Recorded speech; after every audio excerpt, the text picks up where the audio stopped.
Hi, I'm Ian Hayden. Welcome to my MS. Today, statistics. Statistics. Don't we love them? But I suggest you pay attention because there will be a question at the end of this section with the answer at the end of the video. Firstly, MS is pretty much a Caucasian disease. I tick that box. And it's pretty much a cool climate condition. Just like this fine Jim Barry Watervale Riesling. It's also from a cool climate and also happens to be white. Product shot please, Shane. Why? Because the video might go viral. Geez, I can think of worse sponsors. Shane's the director. Jim Barry, a Clare Valley Riesling and an excellent drop at that.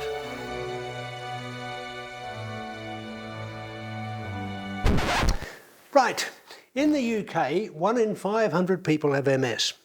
In Canada, it's 1 in 400, and Scotland has the highest incident per capita. In China, it's only 1 in 100,000 people, rare as hen's teeth. About 26,000 Australians have MS. That's 0.1% of our 26 million population, or 1 in 1,000. There are 2.8 million people with MS worldwide, and 1 person is diagnosed every 5 minutes. I would not like to be that person. 20% of MS cases are misdiagnosed. I wasn't. 70% of people diagnosed are women.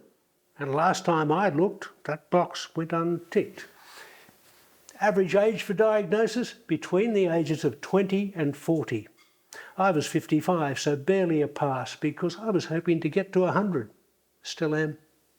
Okay, enough statistics for now. Oh, and that question. What is the capital of Peru? The neatest correct entry could win you a prize. But enough about you, let's get back to me.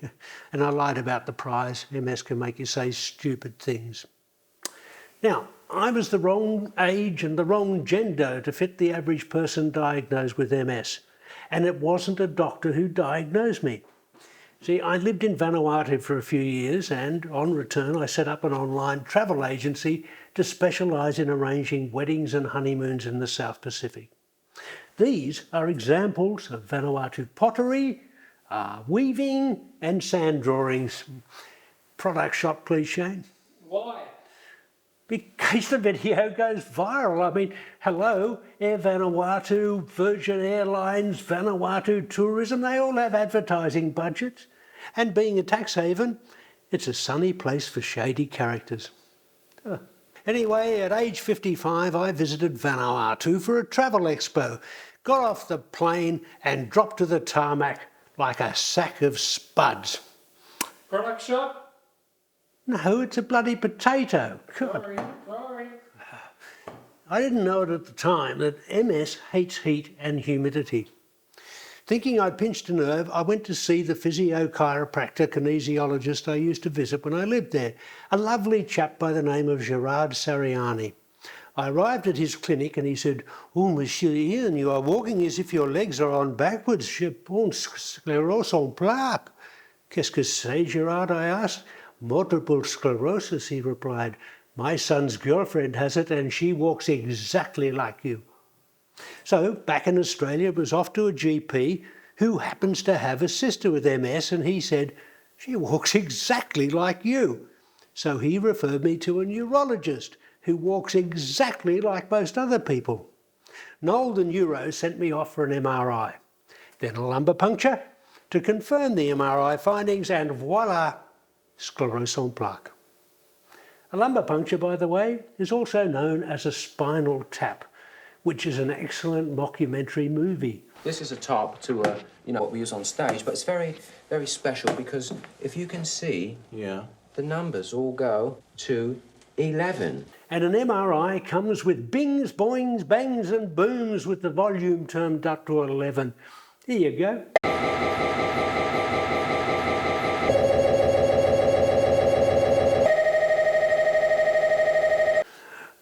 What's 40 to 60 minutes of that, eh? Now, MS can come with misdiagnosis, misinformation, and even Miss Venezuela. It doesn't discriminate. I remember seeing Miss Venezuela win a beauty pageant and accept first prize with lipstick on her front tooth. Weren't the other contestants bitchins for not telling her? Oh, all I want is world peace and a damn hanky. Sorry, my Venezuelan accent is worse than my French. Esto es una mesa. This is a table. Back on task, please, Ian. Sorry. Where was I? Oh, yes. Yes. Diagnosing MS can be tricky because other diseases present with similar symptoms, like diabetes, Parkinson's disease, Lyme disease, peripheral neuropathy, vitamin B12 deficiency, stroke, lupus, motor neurone disease, or early onset dementia. Confusing symptoms could be blurred vision, fatigue, numbness, tingling, joint pain, difficulty walking, trouble remembering things, loss of balance, speech problems, and writing changes. When my best mate found out I had MS, he asked, "How long have you got?" He'd confused MS with that real bastard of a thing, motor neurone disease. I told him my use-by date was the same as always, just a different path to get there. I was actually relieved when I got my MS diagnosis. At least I knew what I had to deal with. As comedian Tim Ferguson's neurologist broke the MS diagnosis to him, there's good news and bad news, Tim. The good news is that MS doesn't kill you. And the bad news is that MS doesn't kill you.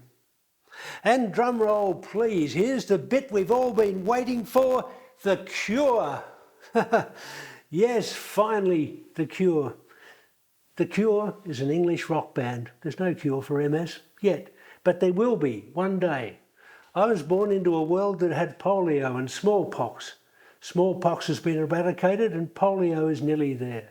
But those were contagious viruses. So MS needs to be eradicated another way. And probably the first step is to find the cause. MS could be environmental. It could be genetic. Who knows? At least we know that it is a disorder where the immune system attacks myelin, which is the protective cover of nerve cells in the brain and spinal cord. That may be a bit technical, but knowing this much has led to research that resulted in disease-modifying drugs that slow its progression or shorten the lengths of the attacks. That's a great start, but I'm expecting stem cells to provide further improvements in treatment. But as for the cure, seek out the band's biggest hit, Friday, I'm in Love. It could actually be about MS. Monday, You Can Fall Apart. Tuesday, Wednesday, Break My Heart. Thursday doesn't even start. Friday, I'm in Love. Monday, You Can Hold Your Head. Tuesday, Wednesday, Stay in Bed. Thursday, Watch the Walls instead. And so it goes. Time to wrap things up for this instalment, but I'll be back again with more messing about with my MS. Love you to just do the term again, sorry. Go from there, turn. Okay. Time to wrap things up for this instalment, but I'll be back again soon with more messing about with my MS. Love you to subscribe. Oh, and the capital of Peru is Lima, or P for Peru and for pedantic.